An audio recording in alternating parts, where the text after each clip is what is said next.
Just got her in today. She was supposed to come in yesterday, but I wasn't home. So this is my first chance to kind of unpack her, put her together. This is the Sideshow quarter scale premium format of Julie Newmar as Catwoman from the 1960s Batman show. And I can tell you that in person, this piece is simply phenomenal. Very, very happy with the way she turned out. Number one, this is a Sideshow exclusive, meaning that no other retailer can sell her.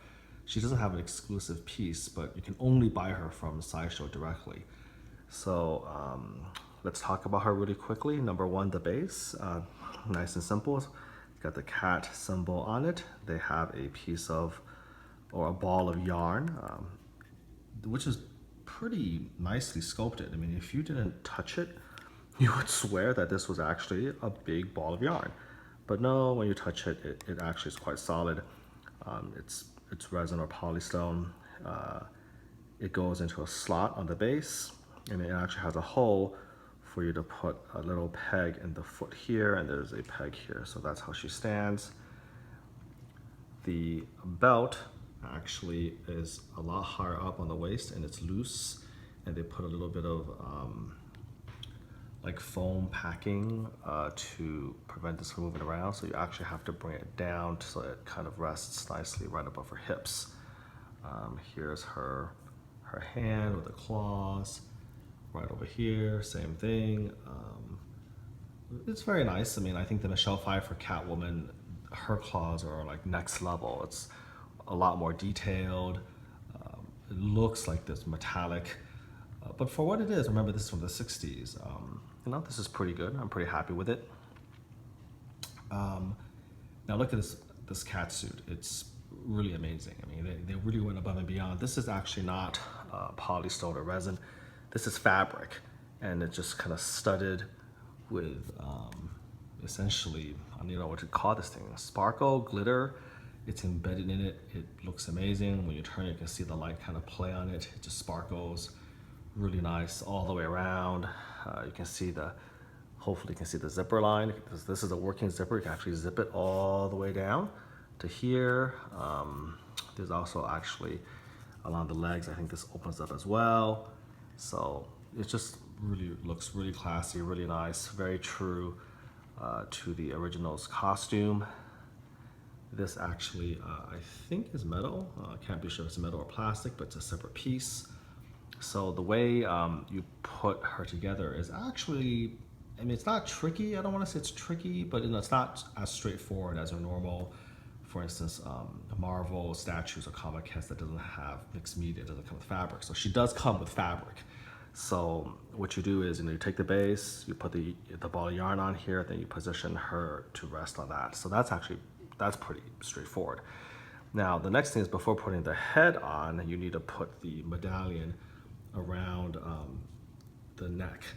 And then to put the head or bust onto the body, you actually have to futz around with the fabric here and move it around so this thing actually slips underneath the fabric. And back here, I don't know how well you can see it, but over here, this actually has a little clip. You actually have to unclip it, open it.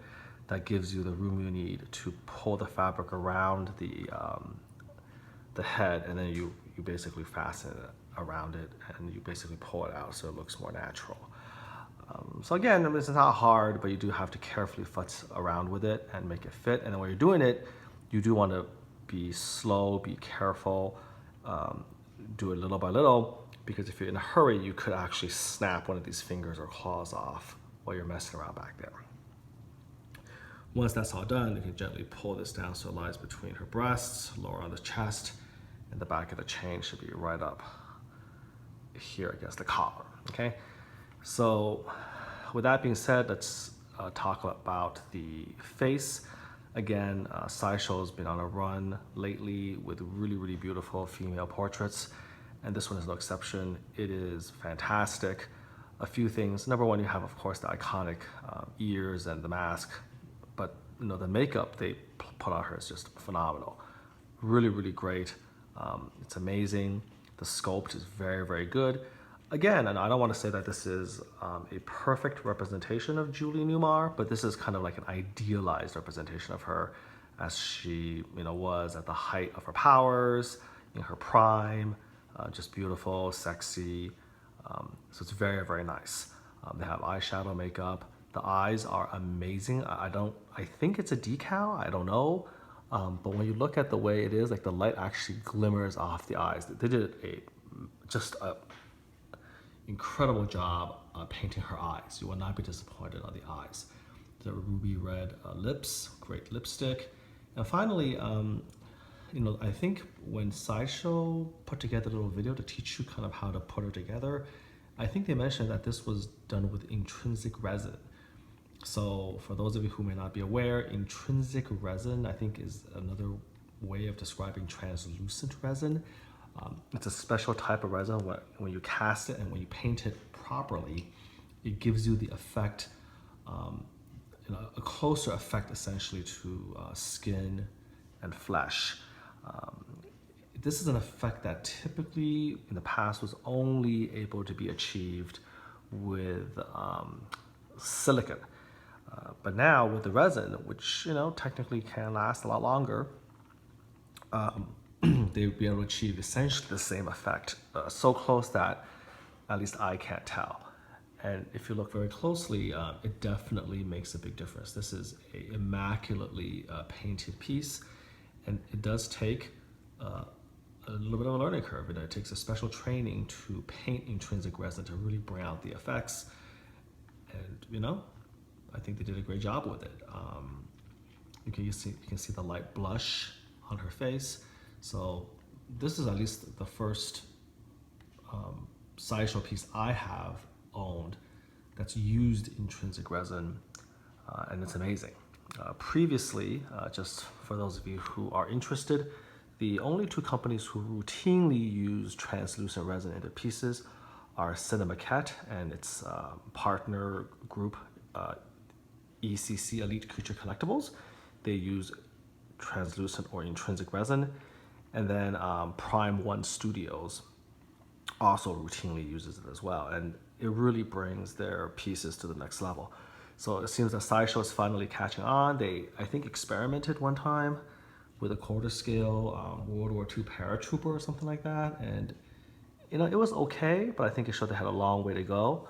And then, infamously, they had to actually scrap the Obi-Wan Kenobi legendary scale format from intrinsic resin to just a regular polystone paint because I guess they couldn't get the factories to do it. But I think now the tide has changed. There are factories who are capable of painting intrinsic resin on their production pieces. I think Cinemaquette and Prime One have shown that. It gives you an amazing effect, and Sideshow is actually beginning to catch on. They're hiring paint masters and supervisors that are delivering that quality. And I'm really glad to see that because when you look at this piece in its entirety with the kind of the style, the pose, the ball of yarn, the amazing cat suit, and then of course Julie Newmar's portrait in intrinsic resin, the entire package together is just amazing. And I think she's going to go really, really well with Michelle Pfeiffer's Catwoman. I do kind of hope and regret, I regret that she wasn't done in intrinsic resin. But she looks fantastic actually in her own way. So between Michelle Pfeiffer and Julie Newmar, got these two, iconic Catwoman, essentially statues, actresses. And we also have, of course, Sideshow's version of the comic book Catwoman, which I have.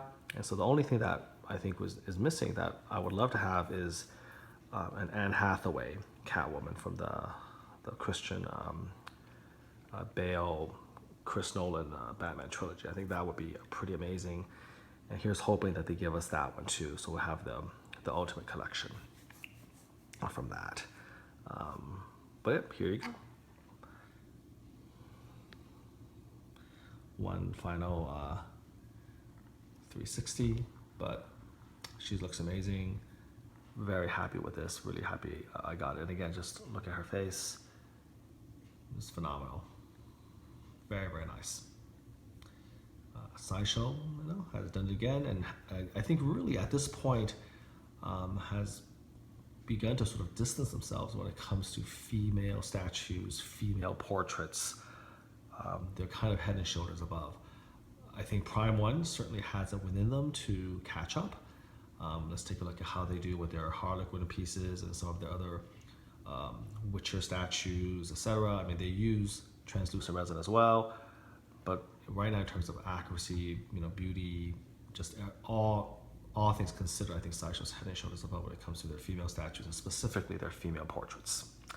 Okay, thanks for watching. Until next time, I'll talk to you a little bit later.